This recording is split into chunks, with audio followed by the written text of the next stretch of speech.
Good morning, everyone. It's me, Angel Benton, and it is time for another edition of Angel Sudsy Recaps, where we delve into the world of daytime television and we do a few reality shows on the side. And one of those daytime TV shows that we're doing is General Hospital. And as you know, this past week it was a short week. They just had 3 episodes as opposed to 5. And I have to say, all of the soaps really pulled it out, sort of. I mean, they all did a very good job of showcasing the Thanksgiving holiday, and they acknowledged it, because oftentimes in soaps, holidays will go by and there won't be any acknowledgement of it, and that'll be mostly because of either the shooting schedule, like they might not know exactly when it's going to air, or it might be because they're looking to sell the show in foreign lands that don't celebrate our American holidays. So it's nice that all 4 of them actually took time to, mention Thanksgiving and had, episodes centered around Thanksgiving. It was really good. So one of the storylines, the big storyline, the one that's pretty much eating up this entire show, well, it's not eating it up, but, it's the one that's occupying most of the time, is the whole Jason Drew and Patient 6 thing. And it had an added twist this week. So this week on Wednesday, we saw Tamara Braun, who was the Carly right before Laura Wright, right before her. She's now on the show playing Kim Nero, Oscar's mother. And what's funny, and her first words were, "You must be Carly." So it was cute. And because it's not at all unprecedented, because if you remember, the original Carly, Sarah Brown, came back as Claudia Zaccara. So, and how many characters has Michael Easton played? Good Lord. Hamilton Finn, Silas Clay, John McBain. I think he's played like 4 characters. It's a lot. That's a lot. Anyways. So,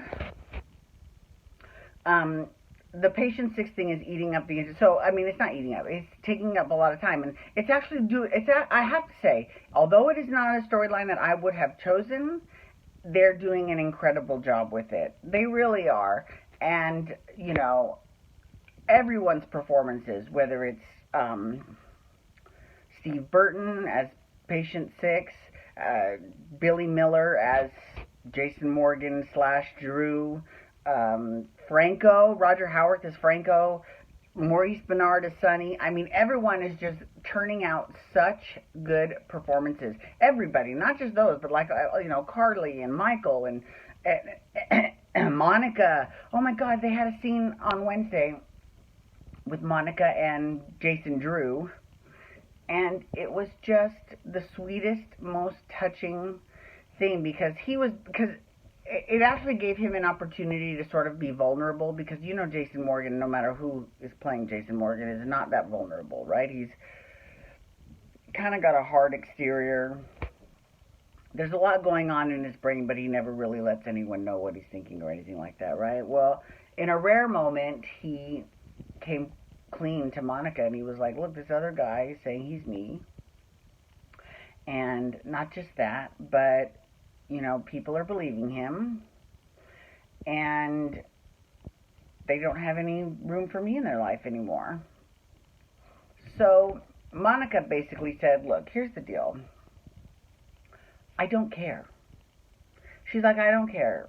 I don't care if you are Jason Morgan. I don't care if you're Drew. It doesn't matter, because we have formed a relationship these past few months. And, if you are Drew, I wish I would have raised you, but either way, you're still my son, even though she didn't give birth to her, Susan Moore did. But, you know what I mean? So she's like, it doesn't matter to me. I will always have room for you in my life, always. It was the nicest thing. First of all, let's talk about, we need to talk about this. I'm sorry. I know it looks like I'm Carol Burnett pulling at but I'm not. My ear's itching. I think I might have gotten a bug bite. Okay, so here's the thing, too. So we got a new television last week, right? And this is a full-on high-def television.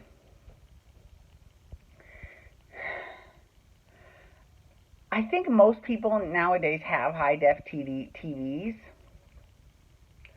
So I've got to ask the makeup department, what they're thinking sometimes, because it doesn't make a whole lot of sense. Like, don't get me wrong, not everyone looks clownish, but some people, it's just like, you didn't do their makeup very well, especially men.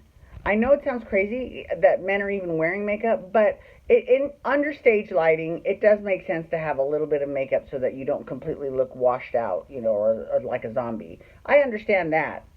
But sometimes, like the foundation's a little too caked. It doesn't look like normal skin. You know what I mean?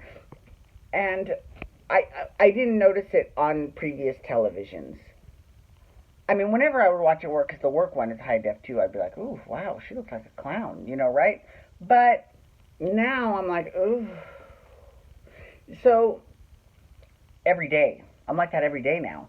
So the thing is I wish that they would. I wish whoever does the makeup would watch the show in high def and be like, this. I mean, in real life, you gotta be like that. Can't possibly look good, right? I mean, isn't the whole point of makeup to not look like you're wearing any makeup? Like, okay, so this past week, Manlanders, there was with now a lot of people hate that storyline. I don't hate it. I really don't. Because listen, I understand from an executive producer standpoint, I understand that, Kirsten Storms had to leave the show. And although they did temporarily pitch hit her with Molly Burnett, the last time that they permanently cast the role with Jen Lilly, people were awful. They were awful to her. I'm sorry. She did not deserve any of that crap. So I'm glad that she was able to go to Days of Our Lives as Teresa, because she deserved a happier ending than the one she got at General Hospital. I'm just saying. Okay, anyways. So sorry. So with the whole Manlanders thing, basically, and I don't mind the story because, she had to leave the show. They had to give him something to do because, let's be real, the Port Charles Police Department's a little bit of a joke. Have they ever solved a case ever? Ever? Like in the 30 years, 40 years I've been watching this show, I have not ever seen them solve a case. So I'm just saying. So, they created this little Manlanders thing. It brought in a day player, Amy, who I think is great. She's my new favorite person. I think she's fantastic, and it gave her something to do. It tied her to Nathan. It tied her to Maxie Jones, and then we see her brother Chet. I mean, it was all really great. Now, the reason why I'm mentioning all this is because, this week, Nell, I don't like Nell. I don't like Nell, and here's the thing, and I've already said why I don't like Nell, because she has no rooting. There's nothing. You would not root for Nell for anything, ever, right? Because at least the good bad girls are the ones that have at least some shred of humanity, something that you can relate to, that you're like, you know what, like Ava Jerome, like Nina, those are the types of people that are, good bad girls. You know what I mean? So Chloe Lanier, Nell sold. She overheard Amy and Nathan talking about Manlanders, and then she sold the information to the invader, who bought it from her, and then they put it everywhere, and everyone knew that Manlanders was basically a fraud. So Quinn, the book publisher, comes over to their Thanksgiving and is furious and wants them to go online and basically say that it's all their fault that they hoodwinked everyone, which Amy does, and she wants to fall full on the sword for herself and said that, Nathan was just, it was my idea. And her brother Chet says forward and says, no, listen, they did this for me. I am a war veteran, and the VA would not cover all of my care, so Amy had to pay for it, so she took the book deal. So, and then the sales went back up again, which is great. Okay, but here's why I'm mentioning that. Sorry, I've got my glasses in my hand. Here's why I'm mentioning this, because Quinn, Jennifer Bassey, who, FYI, I've loved her ever since she was marrying Colby. on all my children, right? You know, the makeup department had her face a completely different color than her neck. And I'm going, you couldn't blend it in a little bit better or pick a different color that's slightly darker? I mean, it was like white, like a ghost. I was like, oh my God, come on. Come on. You know, I get that this is a quick-paced environment and sometimes mistakes are made, but I mean, come on. Someone had to have seen that, right?